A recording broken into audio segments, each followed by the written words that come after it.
Udah mulai. Oke, assalamualaikum warahmatullahi wabarakatuh. Kembali lagi dengan saya. Hari ini saya akan bahas sedikit tentang buku ya. Jadi ceritanya gini teman-teman. Ketika saya waktu itu pernah mengunjungi sebuah supermarket di sebuah kota Subang, yaitu saya waktu itu biasa belanja seperti orang-orang. Saya lihat di tempat ada salah satu tempat atau dibuat di pojok supermarket ya. Oh kayaknya ada yang bazar buku nih. Saya hampiri dan saya melihat teman-teman. Ternyata ada buku yang menurut saya menarik karena memang mungkin dari lihat covernya gitu ya dan dari judul dalam bukunya. Hingga saya lihat kok harganya lumayan hemat juga gitu. Jadi diskonnya sangat besar waktu itu sehingga saya membeli buku ini teman-teman. Kalau lihat teman-teman di sini covernya dari segininya lumayan bagus lah ya, bagus dan menarik lah menurut saya. Dari dia penulisnya sampai ada perahu ya. Kalau misalkan kita melihat belakangnya itu ada profilnya dia. Terus di sini ada ungkapan-ungkapan atau prolog dari orang-orang hebat lah ya dalam bidangnya untuk meyakinkan supaya orang-orang membaca. Saya rekomendasikan ini luar biasa bagus teman-teman untuk dibaca. Apalagi untuk menyemangatkan diri kita sebagai manusia ya. Oke, saya di sini akan bahas ya sedikit tentang atau dalam buku ini. Jadi dalam buku From Pinggir Kali to Gedongan ini, dia menceritakan tentang kisah hidup perjuangan dia, seorang penulis. Jadi ketika itu dia merantau ke kota Bogor dan menduduki atau menempati rumah yang sederhana, bahkan untuk selonjoran saja dia sempit gitu. Jadi susah gitu kan.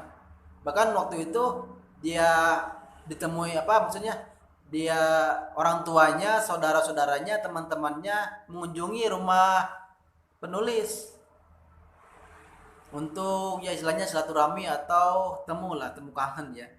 Nah pada saat itu dia mengatakan bahwa orang tuanya ya, John gitu kan, rumah ini kayaknya nggak layak buat kamu gitu kan. Karena mungkin lihat dari situasinya kayak gitu, bukannya orang tuanya. Terus teman-temannya seperti itu sama gitu kan.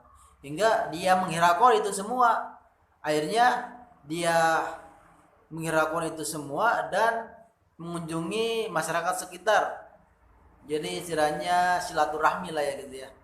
Untuk menandakan atau mengetahui orang-orang bahwa saya hidup di masyarakat ini gitu loh.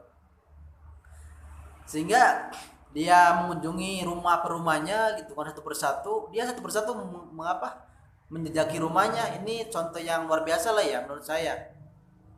Jadi dia mencoba untuk diskusi dengan teman-temannya atau tetangganya ya yang dekat dengan rumahnya, sehingga dia dikenal lah, setidaknya dikenal atau diketahui bahwa ada saya di rumah itu atau di kampung itu misalkan. Nah, singkat cerita, ketika John Eddy ini seorang penulis, dia memberanikan diri bahwa saya tinggal di sini dengan istri saya dan istri saya usaha mesin jahit gitu ya, mencoba atau usaha mesin jahit menurutnya. Nah, sehingga dia menawarkan bahwa ini saya menjahit gitu kan, tetangganya masyarakat sekitar mengetahui gitu kan. Akhirnya singkat cerita dia John Eddy sambil mencari kerja gitu kan, ada tetangganya yang ingin mengecilkan baju gitu kan, biasalah ke istrinya. Sehingga John Eddy dia biasa bekerja dan waktu itu John Eddy sambil sambil melamarkan pekerjaan ke perusahaan-perusahaan. Dan waktu itu dia ada tawaran untuk menjaga toko waktu itu. Akhirnya dia meyakinkan diri, oke lah, saya hari ini kerja dulu di toko gitu kan, jadi penjaga toko. Dan dia cerita juga sama istrinya, ya udah nggak apa-apa ya gitu kan. Akhirnya bekerjalah seorang John Eddy ini. Dia kerja seperti biasa. Akhirnya pada saat itu ada eh, penjual ya, atau ada, mohon maaf, ada konsumen yang datang ke toko dia gitu, toko penjaganya. Jadi waktu itu kamu John Eddy ya, kayaknya saya kenal gitu kan, ada yang menghampirinya.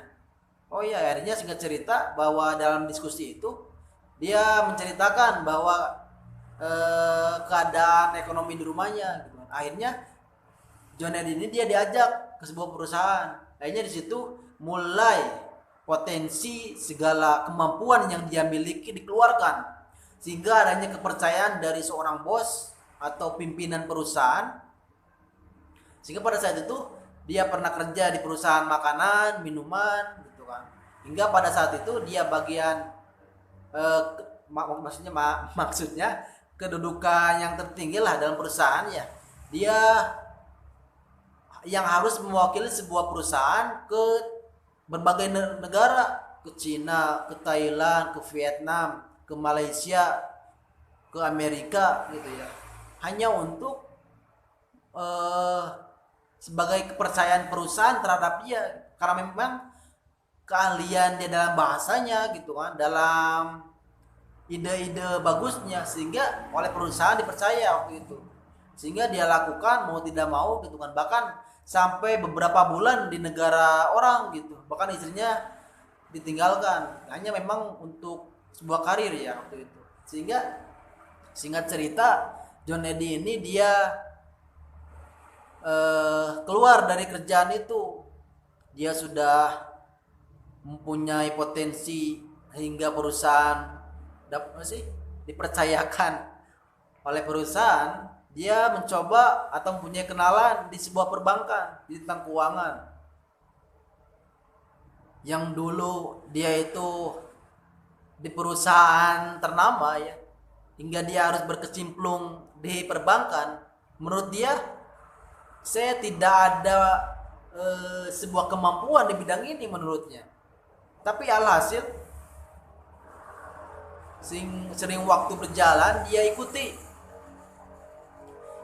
ikuti apa yang harus saya kerjakan pada saat itu, menurut ungkapan John Eddy ini.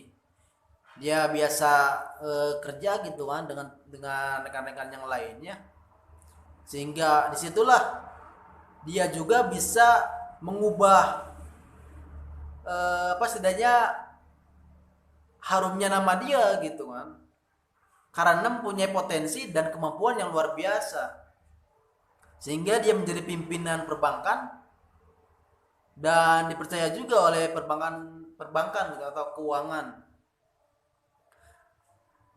Nah, yang harus kita garis tengahnya ya, garis tengah, atau kita rangkumkan dalam buku ini, saya rekomendasikan Lain Ibasa ya, sangat luar biasa bukunya, bahwa manusia itu tentu sangat dianjurkan sekali namanya perjuangan atau usaha yang semaksimal mungkin. Apa yang harus kita lakukan, apa yang kita miliki, apa kemampuan saya, apa potensi Anda semua gitu. Hingga akhirnya bahwa manusia itu tetap harus mandiri dan berdiri sendiri, sehingga kita kenal dengan kolaborasi atau persatuan dan kesatuan ya. Sehingga saya benar-benar ingat sekali ungkapan dari Panglima Besar, yaitu Jenderal Sudirman, pernah mengatakan bahwa kemenangan itu akan diraih kalau ada kekuatan. Kekuatan itu akan diraih atau akan bisa diambil apabila ada kesatuan dan persatuan, menurut Jenderal Sudirman. Sehingga memang dari ungkapan itu kita menjadi tertarik gitu kan, harusnya membaca buku gitu kan, harusnya melihat video-video yang bermanfaat, sehingga memang potensi yang kita miliki, gaya hidup yang kita jalani itu membuat hasil atau bisa bermanfaat bagi seluruh manusia. Oke, sekian dari saya. Terima kasih teman-teman atas waktunya. sudah melihat video ini. Jangan lupa di-share ya. Oke, terima kasih. Assalamualaikum warahmatullahi wabarakatuh.